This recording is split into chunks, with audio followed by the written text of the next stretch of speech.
Evangelism is to reach out to people with the message of salvation through Jesus Christ and Christ alone. And I don't know if you've ever heard of it referred to as digging ditches, but I'm going to have Peggy Porter explain how she is now a ditch digger for Jesus Christ. Right, and we've laughed about this and said, don't tell Jody that or I'll end up doing more work on the farm. So, an experience that I had about a year ago, I was deep in prayer about what my walk with Christ should be. Having been a Christian for a while, I felt like I needed to go deeper into that relationship. And so while in prayer, I had been given some words, and the word was, pull them out of the ditches. And at that point in time, I had no idea really what that meant. So I just thought, okay, well, I'll keep praying about it, and we'll just see. Well, shortly thereafter, I had an old friend and classmate that happened through by my office, and when he came around the corner, we made eye contact, and he said, "You're the one. I need to talk to you." And I'm like, "Uh-oh, this could What be now? what now? This could be interesting."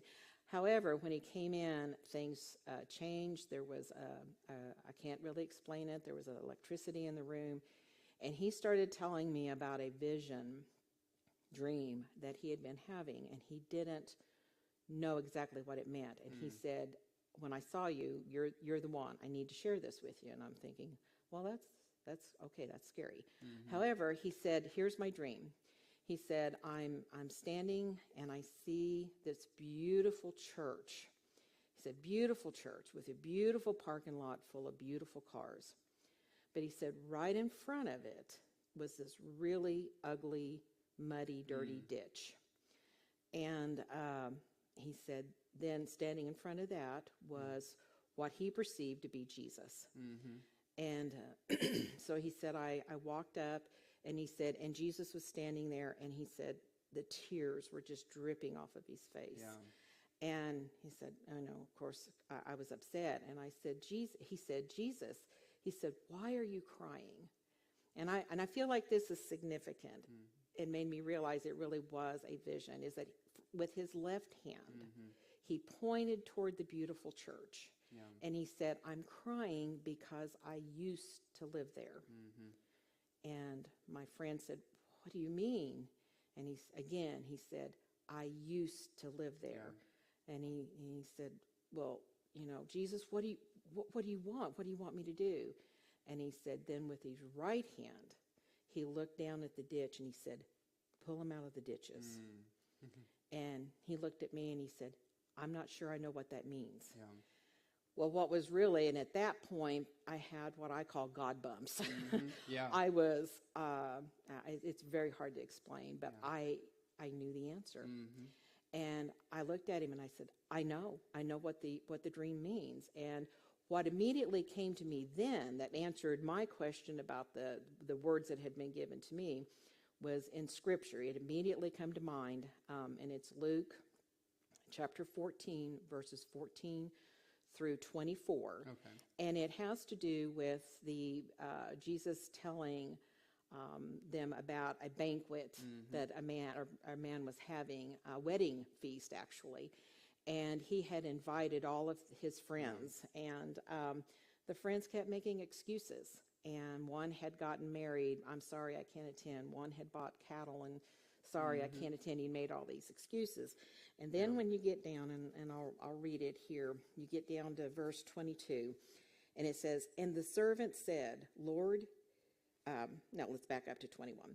So that the servant came and showed the Lord these things. Then the master of the house became angry and said to his servant, go out quickly into the streets and lanes of the city and bring them hither the poor, the maimed, the halt, and the blind. And the servant said, Lord, it is done as thou hast commanded, yet there is still room. And the Lord said unto the servant, go out into the highways and the hedges and compel them to come in, that my house may be filled. And, my friend looked at me and he said, so what does that mean? And I said, it means, and so this is how I took it to apply to me. It meant no longer am I to sit in the beautiful church and Yeah. be comfortable and be served Yeah. and do serving only in the church where it's nice, neat, and pretty. Get out into the dirty ditch Yeah. and do the work of bringing people to salvation. It's not pretty. It's Yeah. not clean. And for me, it just changed my life because I've worked inside the church forever, and there's nothing wrong with that. But I felt like God was saying, the time is drawing nigh, and you have to go out and you have to get these people that are out there. They're lost, and they need to be shown the way to salvation, and we have to get out and get busy doing the work. Yeah. So that was the vision that was revealed to me. That's good. And church, we've been given the challenge to become ditch diggers for Jesus Christ as we think about getting out and coming alongside people and helping them who are stuck in the ditches. We need to help them out. And so we've been called to do the work outside the church, outside the building that we meet in. And so the work is going to go on. The question is, are you going to grab your shovel and are you going to dig ditches?